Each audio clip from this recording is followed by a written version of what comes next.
দরদ রসুলের আদর্শওয়ালা হয়ে যান। আমি তো বলি নাই আমার মতো পাঁচকুল্লি লাগান, বলছি। আমি একটা দল করি, সবাই আমার দলে আসেন, বলছি। আমি কওমি মাদ্রাসায় পড়ি, আপনারাও কওমিতে যান, বলছি।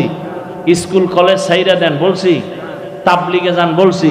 আমার দরকার নাই তো, আমি চাই না তো এগুলো। আমি চাই আপনি স্কুলে পড়েন, পড়েন, কলেজে পড়েন, পড়েন, ডাক্তার হবেন, আলহামদুলিল্লাহ, তবে বেয়াদব হইয়েন। আপনি ইঞ্জিনিয়ার হন, প্রফেসর হন, এমপি হন, মন্ত্রী হন, বেয়াদব হইয়েন না। বেয়াদব মার্কা ডাক্তার হলে তাসলিমা নাসরিনের মতো জুতা খাইয়ে দেশ থেকে পালাতে হবে। এই বাংলাদেশটার কিছু নাগরিক আছে টাকার মাস্তানি করে, কিন্তু দেশটাকে চেনে না। দেশকে মনে করে যা করমু তাই। সোনার বাংলাদেশ এমন দেশ, এখানে ইসলামের বিরুদ্ধে যে বলবে ওর পতন হবে মরার আগে। এ দেশটাই দেশ। এখানে যত মাস্তান থাক, ইসলামকে বাদ দিয়া কারো মাস্তানি চলবে না। বারবার বারবার দেখার পরও লজ্জা হয় না।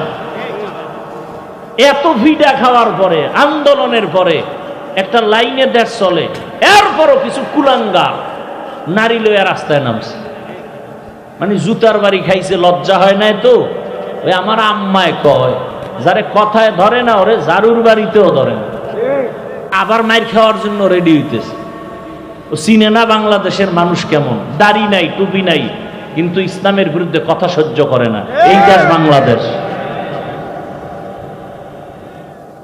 ওই গ্রামে কয় না, সুখে থাকলে এই ভূতে কি লইতেছে এক দলের, আবার মাইর খাওয়ার জোগাড় হইতেছে। আল্লাহ হেদায়াত দান করুন।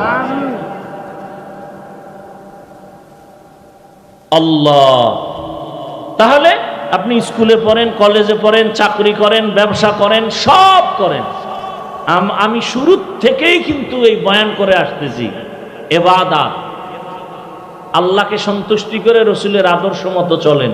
আপনি যা করবেন সব ইবাদত। চাকরি করেন ইবাদত, ব্যবসা করেন ইবাদত, হতে হবে রসুলের আদর্শ অনুযায়ী।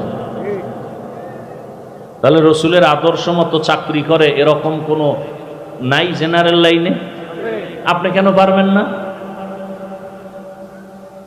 বহু ব্যবসায়ী আছে না নবীর তরিকায় ব্যবসা করে। দোকানের সাইনবোর্ডে লেখা আছে, বিক্রি করা মাল ফেরত নেওয়া হয়। রসুলের আদর্শ।